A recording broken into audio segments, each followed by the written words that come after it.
Here's something I've learned. People either step in and try them and don't truly know the science and everything behind it, which is it's not like a car crash, herniated disc case. There is a total different set of knowledge. People go in and they rely on their trial skills, but they don't really know the data and they don't really know the science. Or they know the science in their sleep, but they don't know how to try a case with it. And it takes both to do them right. TBI cases can feel like navigating uncharted territory. Your client's injury is real, but proving it, that's where the real challenge begins. If you've ever felt like you're missing crucial pieces of the puzzle, you're in the right place. Welcome to Winning the TBI Case, where Tom Crosley shares the insights he's gained from over 60 injury trials. Not just the victories, but the lessons learned along the way that make all the difference. This is practical wisdom from someone who's been in your shoes and found a path forward. Winning the TBI Case. Strategy, science, and storytelling. Welcome to Winning the TBI Case. I'm your host, Tom Crosley. We are blessed today to be joined by renowned trial attorney all the way from Florida, Mr. Keith Mitnik. Keith, how are you today? I am great. I'm glad to be here with you. You're a lawyer who's tried hundreds of cases all over the country. Some of those cases had to be TBI cases. They have everything from very serious ones to, as we call it, mild traumatic brain injury. And I'm a lawyer who's written extensively on TBI, and I talk about it, I study it, I read new papers, I look at scientific articles. But what we could all benefit is from learning from lawyers like you who have tried several of these cases to learn what works, what didn't work, what should we be trying to do, what should we under no circumstances do. I think that advice ends up being a little bit different depending on the type of TBI case. First of all, they are unique cases. And I've tried hundreds of cases of every kind imaginable. And they are some of the more difficult, the mild traumatic brain injuries. The big brain injury cases, if you're trying it, it's probably a big liability fight because they're scared of the damages. But if it's a mild traumatic, my experience is they're happy to invite you to court because they know it's threading the needle to prove your case. So I think the service that you're doing with this is outstanding because here's something I've learned. People either step in and try them and don't truly know the science and everything behind it, which is it's not like a car crash, herniated disc case. There is a total different set of knowledge. People go in and they rely on their trial skills, but they don't really know the data and they don't really know the science. Or they know the science in their sleep, but they don't know how to try a case with it. And it takes both to do them right. So I know you personally to be a great trial lawyer, and I didn't know that you had really focused on learning all the science and information with it. Blending those two together is a really unique skill. I'm looking forward to answering questions with you, but I'm also looking forward to learning some stuff. You may give me some tips that I didn't know. All right, let's talk about that. Do you have a trial strategy for it already? And if so, can you share it with us? I have designed some stages, I call it, of life that I think will help a jury understand. And I say I've designed them. It's not made up without validation scientifically. I've just attached labels to it.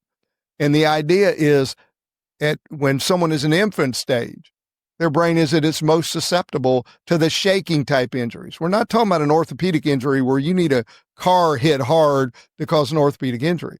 As you know, it's the shaking around or the twisting and the brain moving around. An infant's brain, while it's informing, is very vulnerable to those kind of forces. Then people get into their next stage of life and they're in their teens and 20s and 30s. And in that stage in life, that's when they play football. And that's a part of the problem with these cases. Everybody knows these people are ramming heads and if they do get their bell rung, they're back in a few weeks after going through protocol.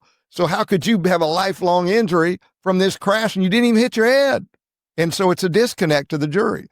Well, they understand in that phase of life, when the brain is the most resilient to those forces, that's when people have more physical, violent activities they participate in. And then you have the long haul from 40s to 60s. And when people are in the long haul, they they're still pretty stable, but no one's recommended they go play tackle football. They're starting to get a little more susceptible. Right. Now move to 60, the end stage from when now you're on a decline. It's a gradual decline, but from 60 to the end of life, there's a gradual decline in the brain. And when that gradual decline happens, they are not back to infant stage, but they are much more susceptible. So you look at a car crash and it doesn't look like it tore the car up and it's totaled. It doesn't mean it didn't rattle the brain around enough to disconnect some of the wiring and they end up with a lifelong injury. Right. So that's kind of the design to take a trial lawyer's mind and apply it to some of the science. And that's why someone like you that really has studied and done it does their client a great service, because you can't step in and put these cases together like any. Here's a perfect example. You take a client, you work them up, get them ready to be the world's greatest witness, and they get up and they do everything perfect. And guess what? They don't look brain damaged. Because we hate clients getting up, give dumb answers. So they give the smartest answer and remember everything. Because you worked and worked and worked and you took them beyond what their natural capacity was, and you made them look unhurt. But you put them up and you just let them do what they want, and they come off like, well, this person is putting on. No one can be that bad answering questions. So trying to thread that needle is hard. And you can't help a client who has no clue unless their lawyer understands it. And that understanding doesn't come because I've done a whiplash case. I wrote a paper on this subject once where it was, how do you prep a TBI client for deposition or trial, and more importantly for trial? And my answer is, you don't. It's a mistake. You just want them to come in and get surprised and catch them on an ordinary day in their life, because no one preps us for every single day of our lives, and we don't want to show up rehearsed. So I would rather that client look like a deer in the headlights if that's their natural reaction to being asked questions. And the other thing is, I know you know, unlike I believe in a lot of car crash orthopedic injuries, if your client is a terrible witness, I wouldn't do this. But if your client is believable, even if they're not all that likable, but they're believable, I want to get them up first. Because then the jury hears them and goes, all this stuff they're saying you're faking your pain. The jury goes, I think they really are hurt. If you don't put them up first, and by the way, if the jury believes them, now the defense lawyer looks like they were misleading the jury. Now when your doctors come and say, yeah, some are lying on their subjective complaints, the jury goes, what's wrong with that? I believe them too.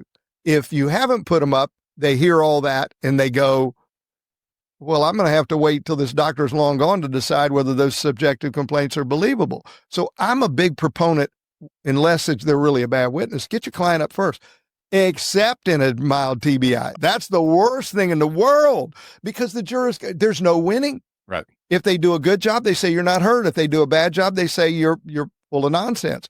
There's only one way to put them on, and that's after you've taught them with the science and the before and afters, and they go on late, and now whatever they do is okay. Absolutely. I 100% Only agree with way. that. But that's 100%, 180 degrees different than most other cases. Right. People that don't try TBIs don't know that. Right. They just would say, well, let's get them up. Yeah, it's such a subtle injury that it requires other people in their lives, plus doctors, experts, to explain how this person looks normal but isn't normal. And then by the end of the case, after you've convinced your jury, hopefully, then you just bring your plaintiff out as short as possible. That's usually my MO in these cases. And then a good defense lawyer will keep them up forever. Yeah, that's tough though. But if you prep the jury and taught the jury from jury selection to voir dire to opening, and then started parading the right witnesses in, let them keep it up. Now they reach a point of making a mistake. What do you think about client in the courtroom for a TBI case? And maybe your answer is different depending on the level of severity of the injury. That question is one of the hardest questions. In every case I walk into, it seems I get asked it. And my answer in every case is, it depends on the case. Yeah. Because I don't know the right answer. I know it is one of the most agonizing decisions I make in any case. You always worry if they're not there, the jury's going to say, I got to be here. Why can't they be here? And if they're still working and they're still living their lives, well, they can live their life. They can't sit in the courtroom. That's a problem. On the other hand, they're going to be watched the moment they walk in and the moment they leave every day. And that's a no-win proposition. They're not ready to meet them yet. So, if they're in a wheelchair and they got, drooling and it's a horrible, serious one, that's an easy call. I don't want them in the courtroom during jury selection because you're going to run off too many people for sympathy. I want the power of them coming in at the right time, and no one's going to fault them for not being there. The mild traumatic, I'd rather have them out of court. I had a federal judge, and it wasn't a mild traumatic brain injury. It was a burn case, but I didn't want to have the client in there. And federal judge says, he's got to be here. I had no choice. Made him. I've never been required to have the client present Me at the either. trial. He said, I brought it up, said, just as a courtesy, Your Honor, I just want to let you know. He said, what do you mean? The other side objecting. He goes, have him here. I said, Your Honor, I'm out of town in here on, pro hoc. I don't want to be uppity, but on what authority? And he said, mine. That's good So enough. guess who showed up? We did okay. So one thing I'll sometimes do in a TBI case is create authority for why the client shouldn't be there. It'll be a doctor who says psychologically it's not going to be good for them to listen to all this. That's good. It could be an expert. It could be, both of those things. But I'll usually have that seed planted early enough and I'll voir dire on it. So our jury does not expect the client to be there. They just expect them to be there for their portion of it, and that it shouldn't be good for them. It won't be good for them if they have to sit through the whole trial and listen to all these people talking about how they're different now. I know you're an expert on voir dire. You travel the country teaching lawyers how to do voir dire, as we say in Texas. We'll just call I'll it say jury. voir dire too. Okay, good. That voir dire, I can't. I tried it. I felt like a phony. I quit trying it. All right. I'll just, we'll call it jury selection. Yeah. So when it comes to jury selection, what do you do differently if it is a mild TBI case compared to any other type of case? Well, one, if they're not going to be there, I do. Now, some judges will not let you say why they can't be there, but I'll say they will not be here the whole trial. You're going to get to meet them, and you'll hear why at the appropriate time. But is anybody going to have a problem with it? You have to be there. They better be here. And if they're not here, then that's going to create, a bias in you. And I'll ask that. But other than that, and if I'm allowed to say, because you'll hear it's not good for them, I, of course, will put that in there. But beyond that, I will ask questions about, of course, you want to know anyone's had any experience with them. I ask questions about anyone has any experience or training on the different degrees of brain injuries. And I weave into that an explanation that a mild traumatic brain injury doesn't mean it's not a big deal.